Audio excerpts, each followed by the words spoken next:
Hi, I'm Dr. Tina Shermer-Sellers. I'm a clinical sexologist, a marriage and family therapist, a graduate professor of human sexuality, and I'm a Christian. I want to tell you a little bit about how the Thank God for Sex project got started. About 10 years ago, I started to hear from clients and students of mine stories about how they were feeling about their sexuality and their bodies that were different than stories that I had heard in the past. Many of these people had come from conservative church backgrounds. They were describing feeling badly about their bodies, about sexual desire, about their sexual longings, and they were describing feeling perverted or ashamed.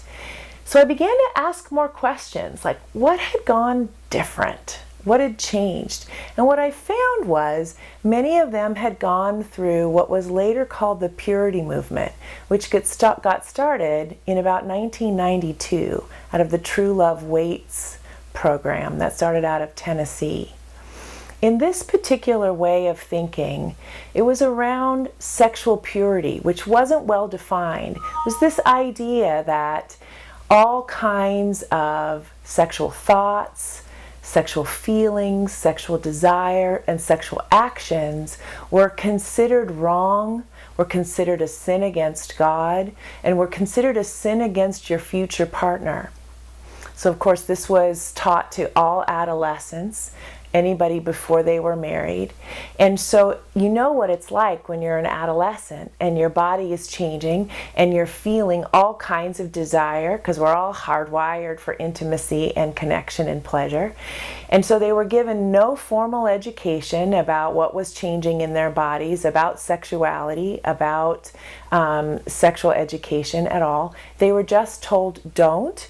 And if you do, if you feel sexual desire, if you feel sexual longing, or you act sexually in any way, including normal things like masturbation, you are sinning against God, you are sinning against your future partner. So what happened is that people went underground with their sexual thoughts and feelings, and they felt absolutely condemned.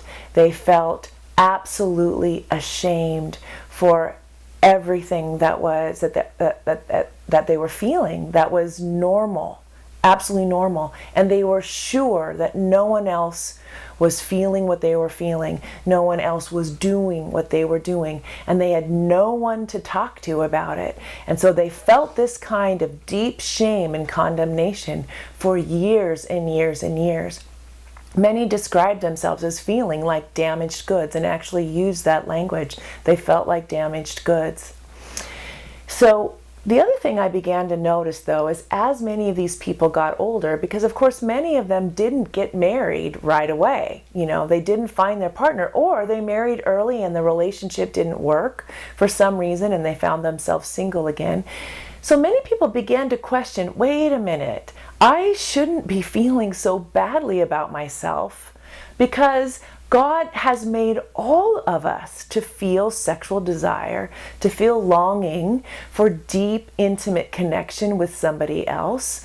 We are all hardwired this way for intimacy and pleasure.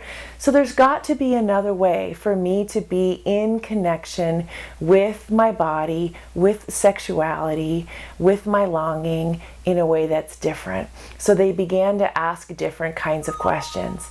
And what I began to notice was as people began to ask these questions and find ways to heal, that I felt like we needed to find a way to bring these voices together.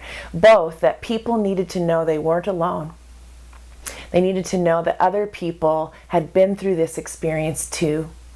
And we needed to bring together the voices of people that were asking these questions and finding ways to heal. So that's how the Thank God for Sex project got started. We want it to be a place where you could hear other people's stories, find out that you're not alone.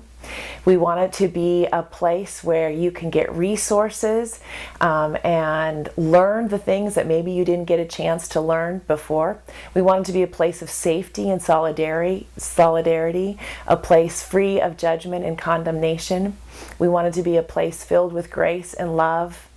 And we want it to be a place where you can find community and where you can learn that your desire for intimacy and pleasure, your desire to find a way to be in relationship with your sexuality where God is in the center of it, is a good thing. We want you to know that there's a community of people like you, and we want you to find a home there. And so that's how this got started, and we want you to be among us and to be able to thank God for sex. So welcome.